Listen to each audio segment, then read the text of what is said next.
Vďaka Bohu, ktorý nám v Kristovi vždy dáva víťaziť. Pavol po odoslaní prísneho listu do Korintu prežíval veľké vnútorné napätie.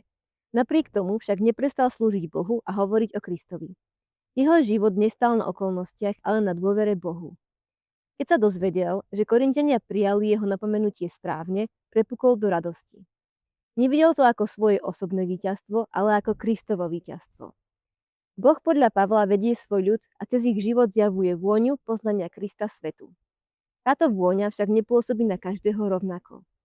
Pre jedných je vôňou života, pre iných výzvou, ktorú odmietajú. Evanjelium totiž vždy odhaľuje postoj ľudského srdca. Myšlienka na zamyslenie.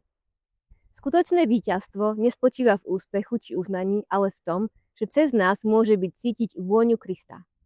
Otázka pre teba. Akú vôňu zanecháva tvoj život medzi ľuďmi okolo teba?